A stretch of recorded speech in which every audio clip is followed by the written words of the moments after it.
Hello guys, welcome welcome to mystic Hindi tarot. कैसे हो आप सब लोग? आई होप आप सब लोग ठीक होंगे, अपना ख्याल रख रहे होंगे और पॉजिटिव सोच रहे होंगे। आज हम जो रीडिंग कर रहे हैं ये जो लोग नो कांटेक्ट सिचुएशन में है, बिल्कुल आपकी और उनकी बात नहीं हो रही है और आप जानना चाहते हो कि उनके फीलिंग्स क्या है, वो क्या सोच रहे हैं, तो उनके लिए ये रीडिंग है। गाइस, ये कैंडल वैक्स रीडिंग है, जनरल रीडिंग है, पर्सनल रीडिंग नहीं है, तो हर चीज़ आपसे मैच नहीं करेगी। तो जो चीज़ें मैच करती है उसी को रखिए, बाकी चीज़ें यहीं पे छोड़ दीजिए। टाइमलेस है, कभी भी देख सकते हो।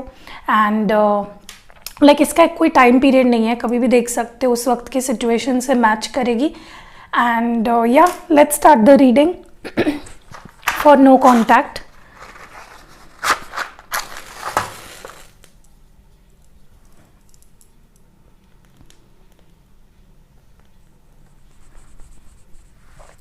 ओके, सो फोकस अपने पर्सन पे रखिए। ओके,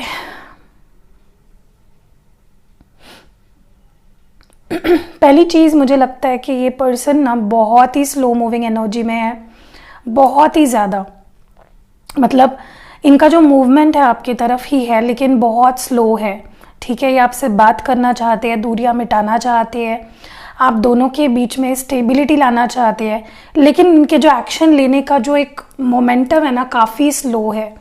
मतलब ये अभी सोचते हैं तो वो चीज़ें 10 दिन बाद करेंगे। तो पॉजिटिव तो मुझे नज़र आ रहे हैं, आपको मिस भी करते हैं, स्टेबिलिटी भी देना चाहते हैं, प्यार भी काफ़ी करते हैं, लेकिन बहुत स्लो मूविंग एनर्जी है। ठीक है, मुझे ये भी लगता है काफ़ी लोगों का यहाँ पे इंटरनेट कनेक्शन है, लॉन्ग डिस्टेंस रिलेशनशिप है। ठीक है, और इनके पास कोई ज़रिया नहीं है आपको देखने का, ये बस आपको इंटरनेट के थ्रू ही देख पाते हैं। अगर ऐसे कोई लोग हैं जो, ऐसे भी हो सकता है कि या तो आप उनका वेट कर रहे हो क्योंकि वो आपसे लॉन्ग मतलब आप दोनों लॉन्ग डिस्टेंस में बेसिकली थे नहीं, लेकिन ये पर्सन हो सकता है कहीं चले गए हैं, आपकी सिटी से दूर या कंट्री से बाहर चले गए और आप उनका बहुत बेसब्री से इंतज़ार कर रहे हो। बट अगर ऐसा नहीं है तो लॉन्ग डिस्टेंस होने के आसार मुझे ज़्यादा नज़र आ रहे हैं, और ये पर्सन लगातार मुझे लगता है आपका इंतज़ार कर रहे हैं, और बस उनका एक ही ज़रिया है, वो इंटरनेट के थ्रू देख पाते हैं आपको। ठीक है, ये पर्सन मुझे लगता है कि जितनी भी इनकी फीलिंग्स है आपके लिए, वो बहुत छुपाते हैं, बहुत ज़्यादा। ये पर्सन अपने फीलिंग्स को छुपाते हैं, हाइड करते हैं, बिल्कुल भी शो नहीं करते अपने फीलिंग्स को, और उन्हें कंफर्टिंग सा लगता है। फीलिंग्स ना छुपाना, उन्हें ना दिखाना उन्हें ज़्यादा आसान लगता है। तो ये पर्सन मुझे लगता है थोड़े उस मामले में एस्केपिस्ट है। फीलिंग्स को छुपाना और अंदर ही अंदर घुटते रहना, बट फीलिंग शो नहीं करना, ये मुझे इस पर्सन का नेचर नज़र आ रहा है। ठीक है, लेकिन जब ये शो करते हैं अपने फीलिंग्स तो 100% पूरे सच्चाई से, पूरे दिल से फिर अपनी फीलिंग्स शो करते हैं। लेकिन अगर ये पर्सन शो नहीं करेंगे तो बहुत ही ज़्यादा छुपाने लगते हैं अपने फीलिंग्स को। ये मैंने इसलिए ऐसे किया क्योंकि ये फोकस नहीं कर पाता है कभी कभी। दूसरी चीज़ मुझे लगता है कि कहीं ना कहीं ये पर्सन आपको बहुत स्टॉक कर रहे हैं, बहुत ज़्यादा स्टॉक कर रहे हैं, आप पे नज़र रख रहे हैं बेसिकली, और या तो ये आपसे अपने फीलिंग्स एक्सप्रेस करने का सही समय का इंतज़ार कर रहे हैं। ठीक है, और जस्ट आपके ताक में बैठे हैं, या तो आपके तरफ से किसी कॉल मैसेज का वेट कर रहे हैं, या तो हो सकता है उन्होंने आपको मैसेज कॉल किया हो बट आपने रिप्लाई ना किया हो, तो वो उस चीज़ का वेट कर रहे हैं कि आपका रिप्लाई आ जाए। ठीक है, so they are curiously waiting. Curious है ये पर्सन, ईगर है बहुत ज़्यादा बात करने के लिए आपसे, इमोशनल तो बहुत है आपके बारे में। ठीक है, मुझे पता नहीं क्यों ऐसा भी लगता है ये पर्सन थोड़ा ना रिजेक्शन का डर है इनको लगता है कि अगर उन्होंने बात करी तो मे बी आप रिप्लाई नहीं करोगे, ऐसा कुछ इस पर्सन को यहाँ पे लग रहा है, जिसकी वजह से भी वो कम्युनिकेशन को अवॉइड कर रहे हैं।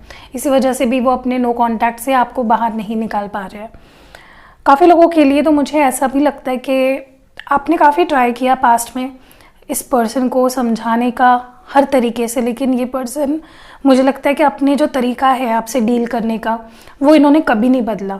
एक ही तरीका लेके बैठे हैं, ये शुरुआत से वही पैटर्न फॉलो कर रहे हैं। तो ये मुझे लगता है कि उस वजह से भी इस पर्सन को लगता है कि पता नहीं आप अब उनसे बात करना चाहोगे या नहीं करना चाहोगे, क्योंकि काफ़ी बार आप डिसअपॉइंट हुए हो। ओके, किसी किसी के लिए मुझे ये भी लगता है कि पर्सन को ऐसा लगता है नो कांटेक्ट में होने के बाद या उसके पहले भी ऐसा लगता था मे बी कि इक्वल गिव एंड टेक नहीं है। आप दोनों मतलब वो जितना प्यार करते हैं उन्हें लगता है कि आप उतना प्यार रेसिप्रोकेट नहीं करते, उन्हें उतना प्यार आप देते नहीं हो। लेकिन मुझे नहीं लगता ऐसा है, क्योंकि इक्वल मुझे लगता है कि आप भी उतना ही प्यार करते हो जितना ये पर्सन करते हैं। बट कहीं ना मुझे लगता है कि उन्हें एक गलत फहमी है, उन्हें मे बी आपसे और ज़्यादा एक्सपेक्टेशंस है। तो ये एक मुझे लग रहा है। दूसरी चीज़ मुझे पता नहीं क्यों ऐसा लग रहा है ये पर्सन चुपचाप अपने करियर पे, अपने गोल्स पे साइलेंटली काम कर रहे हैं, ठीक है। तो इनडायरेक्टली डायरेक्टली तो ये आपके लिए ही कर रहा है, क्योंकि इनको आपको बेस्ट लाइफ देनी है, उनको आपको एक अच्छी लाइफ देनी है, हैप्पीनेस देनी है, इसलिए भी ये कर रहा है पर्सन। दूसरा मुझे लगता है कि डेफिनेटली ये पर्सन इस रिश्ते पे काम करना चाहते हैं, बस वो तरीका नहीं ढूंढ पा रहे हैं जिससे वो आपके करीब आए या इनिशिएटिव लेके चीज़ों को आगे बढ़ाए। काफ़ी लोगों के लिए मुझे ऐसा भी लगता है इस पर्सन को आपकी जो पर्सनालिटी है ना स्ट्रॉन्ग, मुझे लगता है आपकी पर्सनालिटी काफ़ी स्ट्रॉन्ग है। या तो हो सकता है कि आप कोई not for everyone, this is not for everyone. हो सकता है आप सिंगल मदर हो, लाइक आपका डिवोर्स हो चुका है, आपका बेटा है, बेटी है, जो भी है, बच्चा हो सकता है। या फिर ऐसा हो सकता है कि किसी के लिए ऐसा भी हो सकता है कि आप जिनके लिए रीडिंग देख रहे हो वो आपके ही पति या पत्नी है और वो आपसे दूर चले गए हैं किसी रीज़न की वजह से, एंड वो आपकी कोई रिस्पॉन्सिबिलिटी भी नहीं ले रहे। बट उनके जाने के बाद आपने अपने आप को, अपने फैमिली को बहुत अच्छे से संभाला, ठीक है। तो वो आपको बहुत स्ट्रॉन्ग पर्सनालिटी की तरह देखते हैं, उन्हें आप काफ़ी स्ट्रॉन्ग पर्सनालिटी लगते हो, ये मैं यहाँ पे काफ़ी ज़्यादा देख पा रही हूँ। अगर आपकी शादी नहीं भी हुई है, स्टिल इनको आपकी बहुत रिस्पेक्ट है। ये पर्सन देखते हैं आपको कि बहुत आप स्ट्रॉन्ग पर्सनालिटी हो, आपने अपने आप को बहुत स्ट्रॉन्गली एक स्ट्रॉन्ग बना के रखा है काफ़ी। आप अपनी केयर कर सकते हो, आप अपनी रिस्पॉन्सिबिलिटी ले सकते हो, तो बहुत अच्छी बात है। आप नीडी नहीं बन रहे हो, आप पीछे नहीं भाग रहे हो, आप अपनी लाइफ पे फोकस कर रहे हो, ठीक है। दूसरा कहीं ना कहीं मुझे लगता है ये पर्सन बस एक सक्सेसफुल रिश्ता बनाना चाहते हैं, इस रिश्ते को सक्सेसफुल बनाना चाहते हैं। ना तो ये आपसे दूर रहना चाहते हैं, ना तो ये आपसे नो कांटेक्ट में रहना चाहते हैं, वो बस आप क्लैरिटी लाना चाहते हैं सिचुएशन में, ठीक है।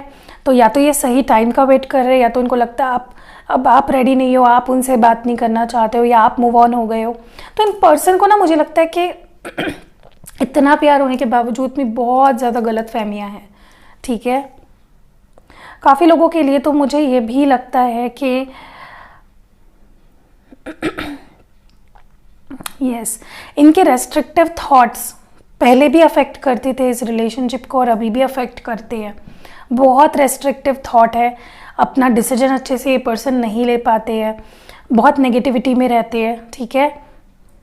इस रिश्ते के बारे में स्पेसिफिकली मुझे पता नहीं क्यों ऐसा लग रहा है ये पर्सन अचानक से ही आपको कॉल टेक्स्ट करने वाले हैं, ओके। अचानक से इनका कॉल मैसेज आ जाएगा। देखिए जनरल रीडिंग है तो मैं भी एक प्रोबेबिलिटी ही बता सकती हूँ। अगर आपको अपनी पर्सनल रीडिंग करवानी है तो आप मुझे रीच आउट कर सकते हो, लेकिन पेशेंस आपको बहुत रखना पड़ेगा, क्योंकि मैं बुकिंग्स मेरी बंद हो जाती है, फुल हो जाती है। तो आप लोग निराश मत हो, या मतलब हुआ करे, वेट किया करे थोड़ा, ठीक है। तो अगर आप अपनी सिचुएशन में एक क्लैरिटी लाना चाहते हैं पर्सनली, तो पर्सनल रीडिंग्स मुझसे ही नहीं, आप किसी से भी ले सकते हो। दूसरा मुझे लगता है कि यस आप दोनों का कम्युनिकेशन होगा, ये नो कांटेक्ट सिचुएशन से आप निकलोगे। किसी के लिए हो सकता है 8 हफ्ते लग जाए, किसी के लिए 8 दिन भी लग सकते हैं, किसी के लिए 8 घंटे भी लग सकते हैं। मुझे 8 नंबर दिखाई दे रहा है यहाँ पे, ठीक है। काफ़ी लोगों के लिए तो मुझे ऐसा भी लगता है इस रिलेशनशिप में ट्रस्ट इश्यूज़ पहले भी थे और अभी भी काफ़ी ज़्यादा है। मुझे लगता है रिलेशनशिप ट्रस्ट इश्यूज़ के वजह से ही ख़राब हुआ है पास्ट में भी, ठीक है। बहुत कन्फ्यूजन है इस पर्सन को, आपके साथ कैसे आगे बढ़ा जाए, कैसे सिचुएशंस ठीक करी जाए, इस बात को लेकर बहुत ज़्यादा कन्फ्यूजन है। ये उस कन्फ्यूजन से निकल ही नहीं पा रहे हैं। बट एक चीज़ कन्फ्यूजन नहीं है, वो है आपके साथ प्यार बहुत करते हैं। यहाँ तक कि ये पर्सन मुझे लगता है आगे जाकर शादी के लिए स्टैंड लेंगे, कमिटमेंट देंगे। तो अभी जो सिचुएशंस है ना गाइस, उसमें होप्स मत हारिए, स्ट्रॉन्ग रहिए और अपने आप को समझाते रहिए कि सब कुछ ठीक होगा। अगर आपने ही होप्स खो दिए, मैंने कई बार देखा है कमेंट्स में कई लोग अपने पर्सन को कोसते हैं, ये क्या मेरे पास आएगा, ये क्या मुझसे बात करेगा, ये तो ऐसा है है ही नहीं कि मुझे मेरे बारे में सोचे या मुझसे। देखिए, आप अगर सोच सकते हो उस पर्सन के बारे में, तो वो पर्सन क्यों नहीं सोच सकता? आप सिर्फ अपने आप को क्यों डिफेंड करते हो, या अपने आप को ही क्यों आप सही समझते हो? ठीक है, मुझे ये भी लगता है कि अगर ये पर्सन और आपके बीच कोई थर्ड पार्टी आ रही थी, third party in the sense कोई family issues, career issues, financial issues, friends का इशूज़ या फिर रोमांटिक इशूज़, तो वो निकलने वाला है बहुत ही जल्द। ठीक है, वो पर्सन उस कनेक्शन से बाहर निकल आएंगे, चाहे फिर उनकी किसी और से शादी हुई हो और डिवोर्स की सिचुएशन आ गई हो म्यूचुअली, वो और उनके पार्टनर अगर डिवोर्स ले रहे हैं तो वो भी जल्दी जल्दी हो जाएगा। ठीक है, ये पर्सन आपको बहुत याद करते हैं। ठीक है, मून की एनर्जी मुझे यहाँ पे क्लियरली दिख रही है, बहुत याद करते हैं बट अपने फीलिंग्स को एक्सप्रेस नहीं करते।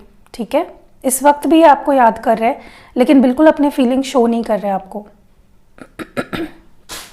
सो अनएक्सपेक्टेड कम्युनिकेशन आएगा, ये चीज़ आप ध्यान रखिएगा। मतलब बिल्कुल आपने जब सोचा नहीं होगा तब ये कम्युनिकेशन आएगा। ठीक है, मुझे ये भी लगता है ये पर्सन ना बहुत ओवर प्रोटेक्टिव है, मतलब इतने ज़्यादा प्रोटेक्टिव है आपको लेकर कि बिल्कुल ये ना तो आपको किसी के करीब जाने देंगे और ना तो किसी को आपके करीब आने देंगे। ठीक है, लिटरली ये बहुत प्रोटेक्ट करेंगे आपको लाइफ टाइम के लिए। और मुझे लगता है आफ्टर शादी, जब ये पर्सन आपसे शादी कर लेंगे ना, उसके बाद आप देखोगे कि एक बेस्ट पार्टनर बनेंगे, चाहे फिर आपके हस्बैंड है, वाइफ है, जो भी है, बेस्ट पार्टनर। ठीक है, इनसे बेहतर शायद ही कोई आपको मिल पाता। हाँ, अभी थोड़ा सा इनको समझना मुश्किल है क्योंकि दूरियां है ना आप दोनों के बीच में, तो थोड़ा हो जाता है सिचुएशंस, लेकिन बहुत ज़्यादा पसंद करते हैं आपको।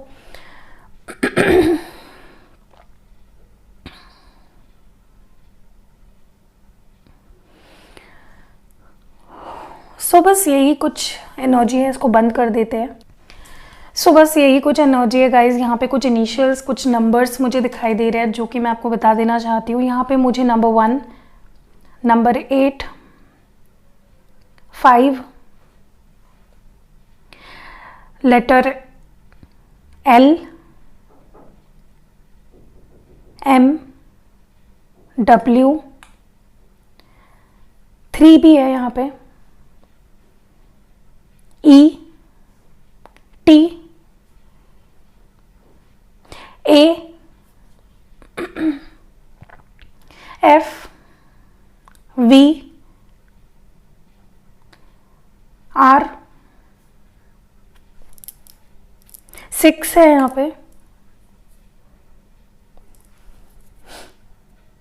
U, D, B। ठीक है, तो बस यही थी रीडिंग। तो कैसी लगी रीडिंग, रेजोनेट हुई होगी तो कमेंट्स में ज़रूर बताना। मैं इतनी थक गई हूँ लिटरली, मैं दिन भर बाहर थी और सो डोंट नो अभी लोग देखेंगे या नहीं। मे बी मैंने लेट डाला है वीडियो, लेकिन अगर आपने देखा, आपको पसंद आया वीडियो तो कमेंट्स में मुझे बताना। एंड लाइक प्लीज़ दिल खोल के लाइक करना, मुझे बहुत अच्छा लगेगा। कल फ्रेश वीडियो आएगी, पिक अ कार्ड रीडिंग आएगी मोस्टली। सो तैयार रहना अपने पिक अ कार्ड रीडिंग के लिए। अच्छी रीडिंग लाऊंगी मैं ओवरऑल लाइफ के लिए, क्योंकि बहुत मुझे लोग बोलते हैं कि आप थोड़ा जनरल लाइफ के ऊपर भी फोकस करिए। तो जनरल लाइफ के लिए भी अभी आज से रीडिंग आएंगी। ठीक है, अगर उसके व्यूज़ आते हैं नहीं आते, आई डोंट माइंड, मैं अपना काम करूँगी। सो सी यू नेक्स्ट वीडियो। अपना ख्याल रखिएगा और या